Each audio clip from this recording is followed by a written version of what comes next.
నమస్తే. Welcome to our channel. నేను మిషాని. మావిగా నన్ను పేరు ఎత్తితేనే చంద్రబాబు నాయుడు గారికి గుండెపోటు అంటూ జగన్మోహన్ రెడ్డి గారు వ్యాఖ్యలు చేస్తున్నారు. మరోపక్క అమరావతి మీద విమర్శిస్తున్నారు. మరోపక్క చూసుకుంటే ఇటు దేశంలో అంటే రాష్ట్రం గురించి కావచ్చు, పరిపాలన గురించి కావచ్చు, ప్రతి ఒక్కటి చంద్రబాబు నాయుడు గారి గురించి అయితే ముఖ్యంగా విమర్శిస్తూ మాట్లాడటం అంటే నెక్స్ట్ ఎన్నికల్లో వచ్చే చివరి వరకు కూడా అంటూ తను వ్యాఖ్యలు చేస్తూ ఉన్నారు. నిజంగా అసలు జగన్మోహన్ రెడ్డి గారు చేస్తున్న వ్యాఖ్యలు అసలు ఎంతవరకు వాస్తవం ఉంది? అయితే దీని మీద పూర్తిగా విశ్లేషించడానికి మనతో పాటు జూమ్ కాల్‌లో ఉన్నారు. సీనియర్ జర్నలిస్ట్ డివి శ్రీనివాస్ గారు ఉన్నారు. వారిని అడిగి విషయాలు తెలుసుకునే ప్రయత్నం చేద్దాం. సార్ నమస్కారం సార్. నమస్తే. సార్ నిజంగా జగన్మోహన్ రెడ్డి గారు ఈరోజు ప్రెస్ మీట్‌లో మాట్లాడుతూ మావిగన్ అని పేరు ఎత్తితేనే చంద్రబాబు నాయుడు గారికి గుండెపోటు అన్నట్టు వ్యాఖ్యలు చేస్తున్నారు. అసలు నిజంగా మరో పక్కేమో అమరావతి మీద మళ్ళీ మరొకసారి విమర్శిస్తున్నాడు. మళ్ళీ నెక్స్ట్ ఎన్నికలొచ్చేసరికి ఇదే చివరి ఎన్నికలు అన్నట్టు బాబు గారికి తను వేయాలో తను వ్యాఖ్యలు చేస్తున్నారు. ఏంటి సార్ జగన్మోహన్ రెడ్డి గారు చేస్తున్న వ్యాఖ్యలను ఎంతవరకు చూడాలంటారు?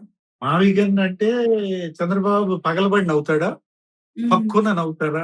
ఒక చంద్రబాబు ఏముంది అసలు మావిగన్ అనే పేరు వింటే పసిపిల్లాడు గూడా పక్కున నవ్వుతారు. అంటే నవ్వి నవ్వి గుండెపోటు వచ్చుద్దనా? హ్మ్. నాకర్థం కాదు. మా మావిగన్ పేరు చెప్తే చంద్రబాబు గుండెపోటు కాదు వచ్చేది. పగలబడి నవ్వుతారు. బాలినేని శ్రీనివాసరెడ్డి పేరు చెబితే జగన్‌కు గుండెపోటు వచ్చుద్దేమో. ఇవాళే మావిగన్ గురించి బాలినేని శ్రీనివాసరెడ్డి ఇప్పుడే మాట్లాడాడు. ఏమని? ఆయన మావిగన్ అనేది అదొక పెద్ద తిక్కల ఆలోచన అంటూ తనేమని చెప్పాడు, నేను నాగార్జున యూనివర్సిటీ దగ్గర పెడదామని చెప్పాను. హ్మ్. రాజధాని మరి గుంటూరు, కృష్ణాకి మధ్యలో ఉంటదని సజ్జలతో 10 సార్లు చెప్పాను. జగన్మోహన్ రెడ్డి దగ్గర చెవినీళ్లు కట్టుకుని పోరాడాను. ఇప్పుడు మావిగన్ అంటున్నాడు. ఆ మావిగన్‌లో మచిలీపట్నం అనేది అనేది ఎక్కడుంది? 109 కిలోమీటర్ల దూరంలో ఉంది. తీసుకుపోయి 109 కిలోమీటర్లు రాజధాని పెడతాడా అంటూ బాలినేని శ్రీనివాసరెడ్డి మాటలకి జగన్‌కి గుండెపోటు వచ్చిందా అని అడుగుతున్నా. చంద్రబాబు గుండెపోటు కాదిక్కడ. ఆ! ఇప్పుడు అదే ప్రెస్ మీట్‌లో గూడా తను మాట్లాడుతూ అమరావతి మీద మళ్ళా అలాగే విషయం కక్కాడు. ఏంటి చదరపు అడుగుకి మరి 20,000 ఖర్చవుతోంది. తెలంగాణ సెక్రటేరియట్. ఇక అదే పాడిందే పాట పాచిపల్లా దాసుడా. అదే అరిగిపోయిన రికార్డ్ మళ్ళా యేసాడు. తెలంగాణ సెక్రటేరియట్‌కి 615,00,00,000 ఎవరినడిగావు? రేవంత్ రెడ్డిని అడిగితే చెప్తాడు. నువ్వడిగింది కేసీఆర్‌నా? కేసీఆర్‌ని గాదు. కేసీఆర్ మాజీ ముఖ్యమంత్రి. ఇప్పుడు ప్రెజెంట్ ముఖ్యమంత్రిని అడిగితే తెలంగాణ సెక్రటేరియట్ లెక్కెంతో చెప్తాడు. ఎంత? 1,500,00,00,000 ఎక్కడ 1,500,00,00,000 ఎక్కడ 600,00,00,000 అంటే జగన్ చెప్పే అబద్ధాలు ఏ స్థాయిలో ఉంటాయో అక్కడే తెలుస్తోంది. నాకు తెలిసి తెలంగాణ సెక్రటేరియట్‌కి ఎంత ఖర్చయిందో చెప్పనా? చదరపు అడుగుకి 21,428. మంత్రి నారాయణ లెక్క ప్రకారం అయితేనేమో దగ్గర దగ్గర ఒక 15,763 అయినట్టు. ఏది? తెలంగాణ సెక్రటేరియట్‌కి చదరపు అడుగుకైన లెక్క. అదే ఢిల్లీ పార్లమెంట్‌కి చదరపు అడుగుకైన లెక్క మంత్రి నారాయణ లెక్క ప్రకారం 16,916. నా లెక్క ప్రకారం అయితే 17,857. అంటే అదైనా, ఇదైనా ఏది చూసినా నువ్వు 17,000 లేకపోతే 15,000 అంతకు తక్కువ ఏం కాలేదుగా. జగన్మోహన్ రెడ్డి ఏం చెప్తున్నాడు? చదరపు అడుగంట 4,000 అవుద్దంట. 5 స్టార్ అకామోడేషన్‌తో గూడా. హ్మ్. మొన్న ఆ మధ్య వెంకటకృష్ణ ఎవరో సవాల్ చేశారు. ఏబిఎన్‌లోనో ఏమో. నువ్వు చెప్పే రేటు నేను ఒక ఫండ్ రైజ్ చేసి మా ఫ్రెండ్స్ అందరం కలిసి కొనుక్కుంటాం. నీ తాడేపల్లి ప్యాలెస్ ఆ రేట్‌కి ఇస్తావా అని అడిగాడు. జగన్ చెప్పే చదరపు అడుగు రేటు కంట తాడేపల్లి ప్యాలెస్ అమ్ముతాడా? ఆయన ఉండే ప్యాలెస్ ఆ రేట్‌కి ఇస్తాడా అని అడుగుతున్నా. అంటే ఇప్పుడు ఈయన చెప్పేది ఇప్పుడొకటి. ఈ నష్టానికి ఎవరమ్మా కారణం? జగన్మోహన్ రెడ్డి గాదా? ఇప్పుడు ఈ చదరపు అడుగు రేటు సరే ఆయనన్న ప్రకారమే 4,000ది 15,000 అయ్యిందంటే, లేదు 6,000ది 20,000 అయిందంటే కారణం ఎవరు? జగన్. అంటే తను చేసిన నష్టాన్ని తనే ప్రెస్ మీట్‌లో చెప్పుకుంటున్నాడా? నే నేను అమరావతిని నాశనం చేశాను. నేను చేసిన నాశనం వల్ల అమరావతి ఇవాళ చదరపు అడుగుకి ఇంత పెరిగిందనా? ఆయన ప్రెస్ మీట్ సారాంశం ఏంటి? ఇప్పుడు అప్పటి రేటు, ఇప్పటి రేటుకి తేడా మంత్రి నారాయణ లెక్కల్లో ప్రకారమే చెప్తున్నా. అంటే ప్రభుత్వ లెక్కలు. ఆయన అసెంబ్లీలో ఏమని చెప్పాడు? తారు 83% పెరిగిందట. మరి స్టీల్ 40% పెరిగిందట. జిప్సం షీటు 30% పెరిగిందట. మట్టి పని క్యూబిక్ మీటర్ కి రేటు 30% పెరిగిందట. రోడ్ మెటల్ కాస్ట్ 25% పెరిగింది. ఇట్లా రేట్లు పెరిగిపోతే కారణం ఎవరు? జగన్మోహన్ రెడ్డి. ఆ రేటుకి ఆ రోజు నువ్వే గనక ఆ permanent secretariat, permanent assembly, permanent high court కట్టేసి ఉంటే ఇవాళ ఈ నష్టం వచ్చేది కాదు కదా. అంటే తను చేసిన నష్టం ఈ స్థాయిలో ఉంది. చూసారా నేను ఎన్ని వేల కోట్ల నష్టం మన రాష్ట్రానికి చేశానో అని గర్వంగా చెప్పుకోవటానికా ఈ ప్రెస్ మీట్? ఇదెక్కడి చూద్దాం అమ్మా. ఆ? ఇప్పుడు నా వల్ల ఈ రాష్ట్రానికి ఇంత లాభం జరిగిందని చెప్పుకునే నాయకుడిని చూశాను కానీ నేను ఈ రాష్ట్రానికి ఇంత నష్టం చేశానని ప్రెస్ మీట్ పెట్టి చెప్పే నాయకుడు మొదటిసారి ప్రపంచంలో చూస్తున్నా. జగన్మోహన్ రెడ్డి ఇవాళ ఎందుకు ఇంత కడుపు మంట?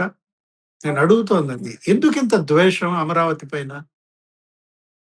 అమరావతి నిర్మాణం ఇప్పుడు శరవేగంగా జరుగుతోంది. ఏమని చెప్తాడు తెలుసా? 2,00,000 కోట్లు అవుతుందంట. సెల్ఫ్ ఫైనాన్స్ ప్రాజెక్ట్ అన్నారు. ఇది నిర్మించాలంటే, ఇది పూర్తి అవ్వాలంటే 2,00,000 కోట్లు అవుద్ది. ఇప్పటికే దీనిలో 47,000 కోట్లు అప్పు చేశారు. ఇంకో 9,000 కోట్లు ఖజానా నుంచి ఖర్చు పెడతానికి సిద్ధంగా ఉంది. ఇప్పుడు ఈ అప్పు కేంద్రం గ్యారంటీతో తెచ్చిన అప్పు. దీనికి సంబంధించినటువంటి వడ్డీ అసలు కట్టుకునేది కేంద్రం. నీకేంటి బాధ? అంటే నీ హయాంలో కేంద్రం ఇవ్వలేదనా ఈ దుగ్ధ, ఈ కడుపు మంట? ప్రధానమంత్రి మోడీ వచ్చాడు, 63,000 కోట్లతో పనులకు అక్కడ శంకుస్థాపన చేశాడు.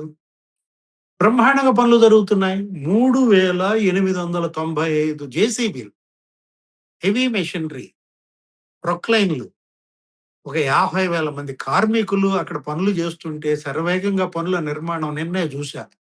ఐఏఎస్ల క్వార్టర్స్, ప్రజాప్రతినిధుల క్వార్టర్స్ అయిపోయినాయి అంట. వచ్చే అసెంబ్లీ సమావేశాలకు ఎమ్మెల్యేలు ఆ క్వార్టర్స్ లో దిగడమే. ఇంకా వాళ్ళు ఎక్కడో విజయవాడలో ఉండి రావాల్సిన అవసరం లేదు. అతను ఏమంటాడు? ఏదో గడ్కరీ ఏదో లేఖ రాశాడంట.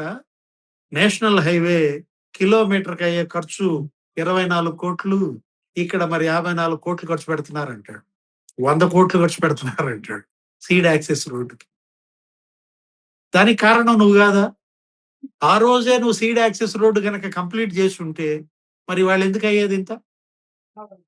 అంటే ఇవాళ జాతికి కలిగిన నష్టానికి జగనే కారణం, నేనే కారణం అని అతనే డంకా బజాయించి చెప్పుకుంటుంటే ఇంకా జనం అతను ఓట్లేస్తారా? ఇవాళ ఆంధ్రప్రదేశ్ అప్పట్లో చంద్రబాబు ముఖ్యమంత్రిగా ఏమని చెప్పేవాళ్ళు అంటే, రాష్ట్ర విభజన వల్ల ఆంధ్రప్రదేశ్కి కలిగిన నష్టం కన్నా జగన్మోహన్ రెడ్డి వల్ల పాలన వల్ల కలిగిన నష్టం 10 రెట్లు అనేవాడు. అది 16,000 కోట్లే ఆర్థిక లోటు. ఇతని పాలన వల్ల 1,60,000 కోట్లు ఆర్థిక లోటేనా. మొత్తానికి ఎట్లా కొట్టా జగన్ వదులుచుకున్నారు జనం. కానీ జనాన్ని వదలనంటున్నాడు జగన్. ఇప్పుడు ఇంకో మాట ఏదో అన్నావు నువ్వేంటది? చంద్రబాబుకి ఎన్నేళ్ళు? చంద్రబాబుకి 78 ఏళ్ళు, వచ్చే ఎన్నికల నాటికి 80 ఏళ్ళు అయిపోతాయి. ఈ చివరి ఎన్నికల ఆయన ఎన్నికల గురించి నీకెందుకు? ఆయన ఇప్పటికీ 50 ఏళ్ల రాజకీయం. ఎన్ని ఎన్నికలు ఫేస్ చేశాడమ్మా చంద్రబాబు? చంద్రబాబు నాకు తెలిసి 11, 12 ఎన్నికలు జరిపాడు, చూశాడు, చేశాడు. 50 ఏళ్ల రాజకీయం అయింది. 78 నుంచి ఎన్ని ఎన్నికలు? 11, 12 ఎన్నికలు చేశాడు. నువ్వు ఇప్పుడు ఎన్ని ఎన్నికలు ఫేస్ చేశావు? 4 ఎన్నికలకే ఇక కాళ్ళు బారజాపావనా? ఇవాళ 20 ఏళ్లకే నీ రాజకీయ జీవితం ముగిసిపోతాను. అంటే నీకు ఇవే చివరి ఎన్నికలు. అర్థమైందా? జగన్మోహన్ రెడ్డి ఇందాక కూడా నీకు అదే చెప్పా. ఆయన ఏది చెప్పినా నువ్వు రివర్స్ లో అర్థం చేసుకోవాలి. చంద్రబాబుకి ఇవే చివరి ఎన్నికలు అంటే అర్థం ఏంటి? రివర్స్ లో అర్థం చేసుకో. జగన్మోహన్ రెడ్డికి ఇవే చివరి ఎన్నికలు. ఇది లైఫ్ అండ్ డెత్. ఇవాళ జగన్మోహన్ రెడ్డి చావో రేవో అన్నమాట. రాబోయే ఎన్నికల్లో గనక జగన్మోహన్ రెడ్డి ఓడిపోతే ఇక ఆ పార్టీ అసలు అడ్రస్ ఉండదు. ఇప్పటికే ఆ పార్టీ కనుమరుగైపోయింది. మొత్తం అందరూ తెలుగుదేశంలో, జనసేనలో చేరిపోయారు. నీ బంధువు, సొంత బంధువు ఎవరు? బాలినేని శ్రీనివాసరెడ్డి ఇవాళ మరి జనసేనలో చేరాడు. ఎవరైతే జగన్మోహన్ రెడ్డిని వదిలేసి బయటకు వచ్చారో వాళ్ళంతా బాగుపడ్డారు, ఎంపీలు అయిపోయారు. ఎవరు బాలశౌరి గాని, కృష్ణదేవరాయలు గాని, వేమిరెడ్డి ప్రభాకర్ రెడ్డి గాని ఎమ్మెల్యేలు అయిపోయారు, మంత్రులు అయిపోయారు. ఆనం రామనారాయణ రెడ్డి గాని, ఆ, లేకపోతే కోటంరెడ్డి శ్రీధర్ రెడ్డి గాని, వంశీకృష్ణ శ్రీనివాస్ గాని, జగన్మోహన్ రెడ్డిని వదిలితేనే ఇవాళ జనానికి రాజకీయ భవిష్యత్ అన్నమాట. జగన్ నమ్ముకుంటే బండ కట్టుకుని బావిలో దూకటమే. Thank you. నమస్తే.